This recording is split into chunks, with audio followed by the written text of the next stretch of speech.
ಭಾರೀ ಮಳೆ ಕಾರಣ ಕರಾವಳಿ ಮತ್ತು ಪಶ್ಚಿಮ ಘಟ್ಟದಲ್ಲಿ ದೊಡ್ಡ ಪ್ರಮಾಣದಲ್ಲಿ ಭೂಕುಸಿತಗಳಾಗ್ತಾ ಇದೆ ಅಂತ ಆಗ್ಬೋದು ಅಂತಿತ್ತು, ಈಗ ಆಗ್ತಾ ಇದೆ.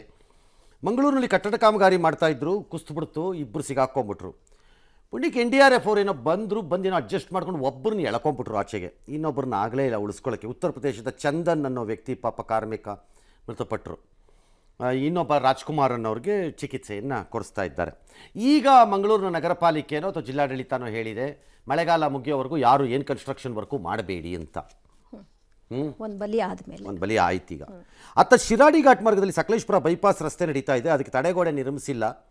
ಕಾಂಕ್ರೀಟ್ ರಸ್ತೆ ನಿರ್ಮಿಸಿರೋ ಕಡೆಯಲ್ಲೆಲ್ಲ ಮಣ್ಣು ಗೋಡೆ ಎಲ್ಲ ಕುಸ್ಕೋತಾ ಇದೆಯಂತೆ, ಮಣ್ಣೆಲ್ಲ ಕುಸಿತಿದೆ. ಒಂದು ಕಡೆ ಬೈಪಾಸ್ ರಸ್ತೆನೂ ಇನ್ನೊಂದು ಕುಸ್ತಿದೆಯಂತೆ. ಮಳೆಯ ಇನ್ನೂ ಯಕಾಮಕ ಮಳೆ ಆದರೆ ರೋಡೇ ಬಂದಾಗ್ಬೋದು ಅಂತಿದ್ದಾರೆ. ಈಗ ಅರ್ಧ ರೋಡ್ ಬಿಟ್ಟಿದ್ದಾರಂತೆ, ಇನ್ನು ಅರ್ಧ ರೋಡು ಹೋಗ್ಬೋದು. 7 ವರ್ಷದಿಂದ ನಡೀತಿದೆಯಂತೆ ಚತುಷ್ಪಥ ಹೆದ್ದಾರಿ ನಿರ್ಮಾಣ ಕಾರ್ಯ. ಅದು ರಾಷ್ಟ್ರೀಯ ಹೆದ್ದಾರಿ ಕಾರ್ಯಕ್ರಮ ಆದರೆ ಗಡ್ಕರಿಗೆ ಒಂದು ಫೋಟೋ ಕಳಿಸಿ ಟ್ಯಾಗ್ ಮಾಡಿ ಜನ ನೀವು. ಇಲ್ಲ ನಾಳೆ ಏನೋ ಬೆಂಗಳೂರಿಗೆ ಬರ್ತಿದ್ದಾರಂತೆ ಗನಂದಾರಿ BJP ಕಾರ್ಯಕರ್ತರು ಅಥವಾ ಸಂಸದರಾಗಿ ಆ ಪ್ರದೇಶವನ್ನೆಲ್ಲ ರೆಪ್ರೆಸೆಂಟ್ ಮಾಡೋವಂಥವ್ರು ಯಾರು, ಶ್ರೀನಿವಾಸ್ ಪೂಜಾರಿ ಇರಬೇಕದು, ಕೋಟಾ ಶ್ರೀನಿವಾಸ್ ಪೂಜಾರಿ. ಅವ್ರ ಗಮನಕ್ಕೆ ತನ್ನಿ. 7 ವರ್ಷದಿಂದ ನಡೆಯುತ್ತೆ ಅಂದರೆ ಅರ್ಥ ಏನು? ಲ್ಯಾಂಡ್ ಅಕ್ವಿಸಿಷನ್ ಇಶ್ಯೂ ಏನಾರು ಇದ್ದರೆ ಬೇರೆ ವಿಚಾರ. ಏನು ಅರ್ಥ ಅದು ಹೇಳಿ ಅವ್ರಿಗೆ, ಗಡ್ಕರಿಗೆ ಅರ್ಥ ಆಗುತ್ತೆ ಅವೆಲ್ಲ. ಸಮಸ್ಯೆ. ಎಸ್. ಇನ್ನು ರಾಜ್ಯದಲ್ಲಿ ಜೂನ್ ತಿಂಗಳಿನಲ್ಲಿ ವಾಡಿಕೆಗಿಂತ ಕೇವಲ 2ರಷ್ಟು ಕಡಿಮೆ ಮಳೆಯಾಗಿದೆ ಅಂತ ಹವಾಮಾನ ಇಲಾಖೆ ಲೆಕ್ಕ ಕೊಡ್ತಾ ಇದೆ. ಜೂನ್ 1ರಿಂದ ಜುಲೈ 2ರವರೆಗೆ ರಾಜ್ಯದಲ್ಲಿ ವಾಡಿಕೆ ಪ್ರಕಾರ 216 ಮಿಲಿಮೀಟರ್ ಮಳೆ ಆಗಬೇಕಿತ್ತು, ಆದರೆ 214 ಆಗಿದೆ. ಹಾಸನದಲ್ಲಿ 45%, ಹಾವೇರಿಯಲ್ಲಿ 43ರಷ್ಟು ಮಳೆ ಕೊರತೆಯಾಗಿದೆ. ವಿಜಯಪುರದಲ್ಲಿ ವಾಡಿಕೆಗಿಂತ 136ರಷ್ಟು, ಬಳ್ಳಾರಿಯಲ್ಲಿ 127ರಷ್ಟು ಹೆಚ್ಚು ಮಳೆಯಾಗಿದೆ. KRSಗೆ ಒಂದು ವಾರದಲ್ಲಿ 11 ಅಡಿಯಷ್ಟು ನೀರು ಬಂದಿದೆ. ಇನ್ನು ಕರಾವಳಿ ಮಲೆನಾಡಿನಲ್ಲಿ ಮಳೆ ಮುಂದುವರೆದಿದೆ. ಉಡುಪಿಯಲ್ಲಿ ಹೈವೇಗೆ ನೀರು ನುಗ್ಗಿಬಿಟ್ಟಿದೆ. ದಕ್ಷಿಣ ಕನ್ನಡದ ಪೇರುವಾಜೆ, ಕೋಡಿಯಾಳ ಬಳಿ ಡಿಂಕಿ ಅಣೆಕಟ್ಟು ಬಿರುಕು ಬಿಟ್ಟಿದೆ. ಕಿಂಡಿ ಅಣೆಕಟ್ಟು ಬಿರುಕು ಬಿಟ್ಟಿದೆ. ಗ್ರಾಮಸ್ಥರು ಆತಂಕದಲ್ಲೇ ಹೆಜ್ಜೆ ಹಾಕ್ತಾ ಇದ್ದಾರೆ. ವಿರಾಜಪೇಟೆಯ ಕೆದಮೂಳೂರು ತೋಮರ ರಸ್ತೆ ಕೂಡ ಬಿರುಕು ಬಿಟ್ಟಿದೆ. ಚಿಪ್ಲಿ ಹೊಳೆ ಜಲಾಶಯ ಬಹುತೇಕ ಭರ್ತಿಯಾಗಿದೆ, ಗಮನ ಸೆಳೀತಾ ಇದೆ. ಬೆಂಗಳೂರಿನಲ್ಲಿ ಸಂಜೆ ಮಳೆಯಾಗಿದೆ.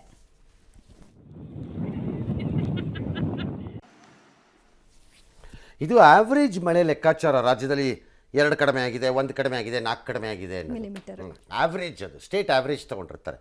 ಬಟ್ ಹಲವಾರು ಪ್ರದೇಶಗಳಿಗೆ ಮಳೆಯೇ ಆಗದಿರುವುದು, ಆದರೂ ಸಾಧಾರಣ ಮಳೆ ಆಗಿರುವುದು, ಇನ್ನು ಕೆಲವುಗಳಲ್ಲಿ ವಿಪರೀತ ಮಳೆ ಆಗಿರುವುದು, ಈ ಥರ ಎಲ್ಲ ಆಗಿದೆ. ಆಯಾ ಭಾಗದಲ್ಲಿ ನಿಮಗೆ ಗೊತ್ತಿದೆ ಏನಾಗಿರುತ್ತೆ ಅಂತ. ಕೃಷ್ಣಾ ನದಿ ತೆಪ್ಪದುರಂತದಲ್ಲಿ ಬಲಿಯಾದ 5 ಪೈಕಿ ಇವರಿಗೆ 3 ಶವ ಸಿಕ್ಕಿದೆ. ಇನ್ನಿಬ್ಬರದ್ದು ಶೋಧ ನಡೆದಿದೆ. ಯಾರು ತಯ್ಯಬ್ ಚೌಧರಿ, ದಶರಥ ಗೌಡ ಅನ್ನೋ ಮೃತದೇಹ ಹೊರಗೆ ತೆಗೆದಿದ್ದಾರೆ. ಮೆಹಬೂಬ್ ಮತ್ತು ರಫೀಕ್ ಅನ್ನೋರು ಶವ ಪತ್ತೆಯಾಗಬೇಕು. ಕುಟುಂಬಸ್ಥರ ಆಕ್ರಂದನ. ತೆಪ್ಪದಲ್ಲಿ ಒಂದು 8 ಜನ ಇದ್ರಂತೆ. ಯಾರು ಬಶೀರ್, ಸಚಿನ್, ಫಾರೂಕ್ ಅವರೆಲ್ಲ ಈಜಿ ದಡ ಸೇರಿಬಿಟ್ಟಿದ್ದಾರೆ. ತಮ್ಮವ್ರು ಜುಜ್ಕೋರಲ್ಲ, ಮೀನು ಬೇಟೆಗೆ ತೆರಳಿದ್ರು. ಪೊಲೀಸರ ರೇಟಿಗೆ ಹೆದರಿ ತಪ್ಪಿಸ್ಕೊಳ್ಳೋ ಬರದಲ್ಲಿ ಹಿಂಗಾಗಿದೆ. ಅವ್ರ ದನದಾಹವೇ ಕಾರಣ ಅಂತ ಯಾರೋ ಕುಟುಂಬಸ್ಥರು, ತಯ್ಯಾಬ್ ಮತ್ತು ಮೆಹಬೂಬ್ ಕುಟುಂಬ ಇರ್ಬೋದಪ್ಪ. ಪೊಲೀಸರು ದನದಾಹನೇ ಇರ್ಬೋದು ಅಂತ ಇಟ್ಕೊಳ್ಳೋಣ. ಒಂದು ವೇಳೆ ಅಲ್ಲಿ ಅವರು ಜೂಜೆ ಆಡ್ತಿದ್ರು ಅಂತಲೇ ಇಟ್ಕೊಳ್ಳೋಣ. ಬೇಕಾರೆ ಏನಾಗ್ತಿತ್ತು, ಹಿಡಿದಿದ್ರು ಪೊಲೀಸ್ನವರು ಫೈನ್ ಬೀಳಬೇಕಷ್ಟೇ. ಅದು ಒಂದು ವೇಳೆ ಅವ್ರು ಜೂಜೆಲ್ಲ ಮೀನ್ಗೋಗಿದ್ರು ಅಂತಲೇ ಇಟ್ಕೊಳ್ಳೋಣಪ್ಪ. ಹೆದರಕ್ಕೆ ಯಾಕೆ ಹೆದರ್ಕೋಬೇಕು? ಅದಕ್ಕೆ ಮೀನುಗಾರರಿಗೆ ಅಕ್ರಮವಾಗಿ ಮೀನು ಹಿಡಿತಿದ್ರು ಅಂತಾನೆ ಇಟ್ಕೊಳ್ಳೋಣಪ್ಪ. ಯಾರ್ದೋ ಕಾಂಟ್ರಾಕ್ಟ್ ಇವ್ರು ಹಿಡ್ದಾಕ್ತಿದ್ರು ಅಂತಾನೆ ಇಟ್ಕೊಳ್ಳೋಣಪ್ಪ. ಏನಾಗುತ್ತೆ ಅದಕ್ಕೆ? ಏನು ಮಾಡ್ತೀವಿ? ಯಾಕೆ ಓಡೋಗ್ಬೇಕು? ಆ ಥರ ತೆಪ್ಪದಲ್ಲಿ 8 ಜನ ಕೂತ್ಕೊಂಡು ಯಾವನಾರು ಹೋಗ್ತಾನ? ತಲೆಕೆಟ್ಟವ್ರು ಹೋಗ್ತಾರೆ ಅಷ್ಟೇ. ರಿಸ್ಕ್ ಅಂತ ಗೊತ್ತಿಲ್ಲ. ವೆರಿ ಸ್ಯಾಡ್ ಆಗಿರೋ ಘಟನೆ ಅದು. ಆಗಬಾರ್ದಿತ್ತು. ತುಂಬ ಸ್ಯಾಡ್. ಎಸ್. ರೇಣುಕಾಸ್ವಾಮಿ ಕೊಲೆ ಪ್ರಕರಣದ ತನಿಖೆ ಚುರುಕು ಪಡ್ಕೊಂಡಿದೆ. ಸ್ಟೋನಿ ಬ್ರೂಕ್ ಪಬ್ ಸಿಬ್ಬಂದಿ ಸದ್ಯ ಕೋರ್ಟ್ನಲ್ಲಿ 164 ಹೇಳಿಕೆಯನ್ನು ಕೊಟ್ಟಿದ್ದಾರೆ. ರೇಣುಕಾಸ್ವಾಮಿ ಹತ್ಯೆಗೆ ಮುನ್ನ ಆತನ ಫೋಟೋವನ್ನ ಸ್ಟೋನಿ ಬ್ರೂಕ್ ಮಾಲೀಕ ವಿನಯ್ ತರಿಸಿಕೊಂಡಿದ್ದ ಎಂಬ ವಿಚಾರವೂ ಕೂಡ ಗೊತ್ತಾಗ್ತಾ ಇದೆ. ಇನ್ನು ನಟ ದರ್ಶನ್ರನ್ನ ಪವಿತ್ರ ಗೌಡ ಗೆಳತಿ ಸಮತಾ ಭೇಟಿ ಮಾಡಿರೋ ವಿಚಾರಕ್ಕೆ ದರ್ಶನ್ ಕುಟುಂಬ ಅಸಮಾಧಾನವನ್ನ ವ್ಯಕ್ತಪಡಿಸಿದೆ ಎನ್ನಲಾಗಿದೆ. ನಮಗೇನು ಗೊತ್ತಿಲ್ವಲ್ಲ. ಹೌದು, ನಮ್ಗೆ ಯಾರು ಬಂದು ಹೇಳಿದಾರಾ?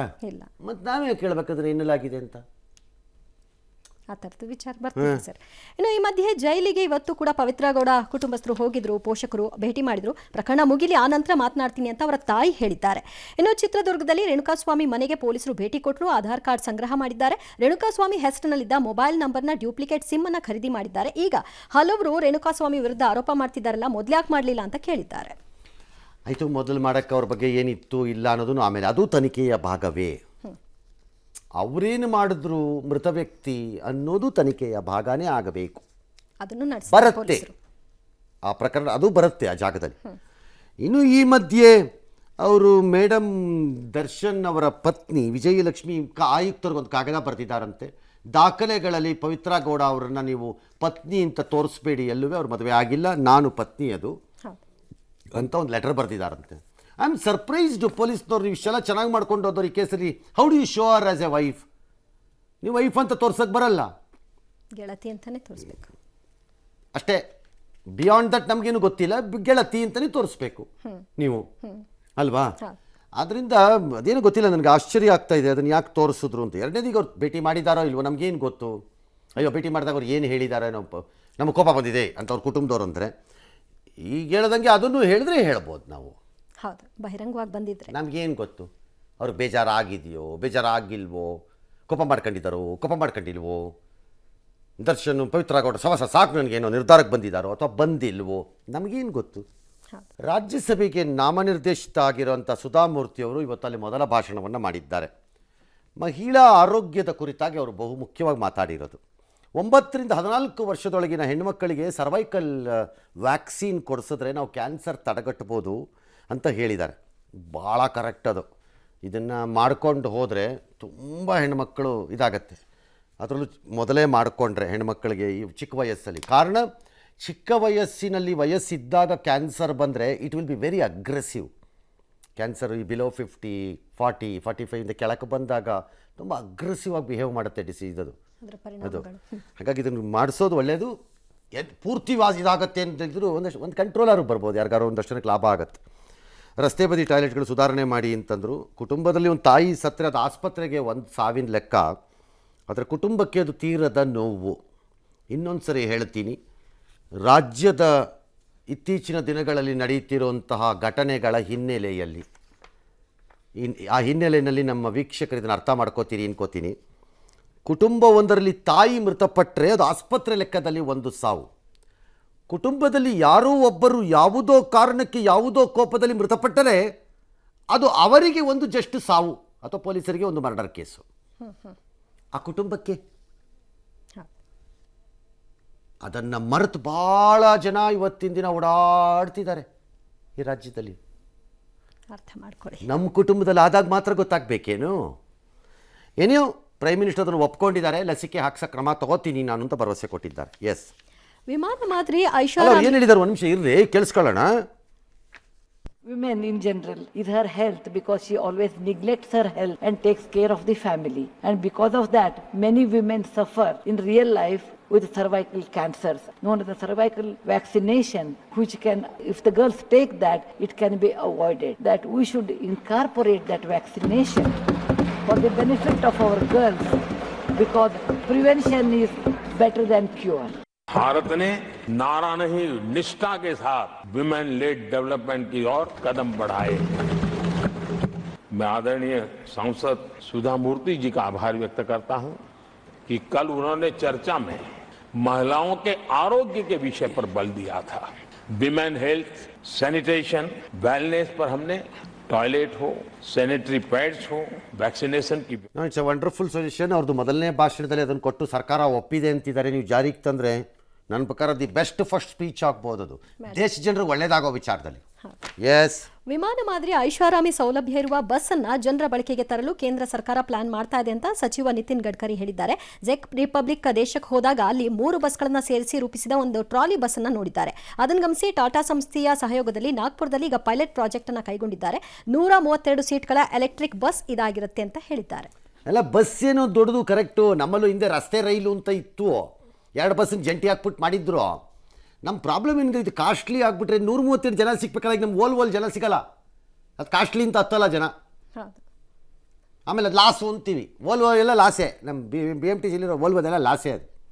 ಅದು ಲಾಸ್ ಬಸ್. ಅದು ಎಕ್ಸ್ಪೀರಿಯನ್ಸ್ ಒಂದಿನ ಬರ್ಬೋದು, ಏನೋ ಗೊತ್ತಿಲ್ಲ, ನೋಡೋಣ. ಎಕ್ಸ್ಪರಿಮೆಂಟ್ ತಾನೇ, ನಡೀಲಿ ಸುಮ್ಮನಿರಿ. ಅಮರನಾಥ್ ಯಾತ್ರಿಕರಿಂದ ಬಸ್ಸು ಬ್ರೇಕ್ ಫೇಲ್ ಆಗಿಬಿಟ್ಟಿದೆ ಜಮ್ಮು ಕಾಶ್ಮೀರದ ರಂಬನ್ ಜಿಲ್ಲೆಯ ನ್ಯಾಷನಲ್ ಹೈವೇ 44ರಲ್ಲಿ. ಆಮೇಲೆ ಜನ ಗಾಬರಿ ಆಗ್ಬಿಟ್ಟು ಪ್ರಯಾಣ ಕಡಿಮೆ ಮಾಡಿದ್ದಾರೆ, ಬಸ್ಸಿಂದಲೇ ಹಾರ್ಬಿಟ್ಟಿದ್ದಾರೆ ಎಲ್ಲ ಟಕ ಅಂತ. 10 ಜನಕ್ಕೆ ಗಾಯ ಆಗಿದೆ. ಕೊನೆಗೆಲ್ಲ ಸೇನಾ ಸಿಬ್ಬಂದಿ ಎಲ್ಲ ಕಾರ್ಯಾಚರಣೆ ಮಾಡಿ ಆ ಬಸ್ಸನ್ನು ಸ್ಟಾಪ್ ಮಾಡಿದ್ದಾರೆ, ಅಪಘಾತ ನಿಲ್ಲಿಸಿದ್ದಾರೆ. ಆ ವಿಡಿಯೋ ಫುಲ್ ವೈರಲ್ಲು. ಹೋಗಲ್ರಪ್ಪ, ಪ್ಲೇನ್ ರೋಡಲ್ಲಿ ಆಯ್ತಲ್ಲ ಬ್ರೇಕ್ ಫೇಲು. ಯಾವುದೋ ಕಡಿಮೆ ಹಿಂಗೆ ಇಳಿಯೋವಾಗ ಆಗ್ಬಿಟ್ಟಿದ್ರು ಗತಿ ಏನ ಮೇಲೆ. ಇನ್ನೂ ಸಮಸ್ಯೆ. ಹಾಂ, ಎಸ್. T20 ವಿಶ್ವಕಪ್ ಗೆದ್ದ ಭಾರತ ತಂಡದ ನಾಯಕರು ಬಾರ್ಬಡೋಸ್ನಿಂದ ಈ ವಿಶೇಷ ವಿಮಾನದ ಮೂಲಕ ಪ್ರಯಾಣವನ್ನು ಆರಂಭ ಮಾಡಿದ್ದಾರೆ. ನಾಳೆ ನಸುಕಿನ ಜಾವ 4 ಗಂಟೆಯೊಳಗೆ ನವದೆಹಲಿಗೆ ರೀಚ್ ಆಗ್ತಾರೆ. ಬೆಳಗ್ಗೆ ಮೋದಿ ಅವರನ್ನ 11 ಗಂಟೆಗೆ ಭೇಟಿ ಮಾಡುವಂತಹ ವಿಚಾರವೂ ಕೂಡ ಇದೆ. ನಾಳೆ ಸಂಜೆಯೇ ಮುಂಬೈನಲ್ಲಿ ತೆರೆದ ವಾಹನದಲ್ಲಿ ಟೀಂ ಇಂಡಿಯಾದ ಆಟಗಾರರು ಮೆರವಣಿಗೆಯನ್ನು ನಡೆಸಲಿದ್ದಾರೆ. ವಾಂಖೇಡೆ ಮೈದಾನದಲ್ಲಿ ಸನ್ಮಾನ ಸಮಾರಂಭವನ್ನು ಹಮ್ಮಿಕೊಳ್ಳಲಾಗಿದೆ. ಆಲ್ ರೈಟ್, ಮಾಡ್ಕೊಳ್ಳಿ ಯಾರು ಬೇಡ ಅಂದವರು.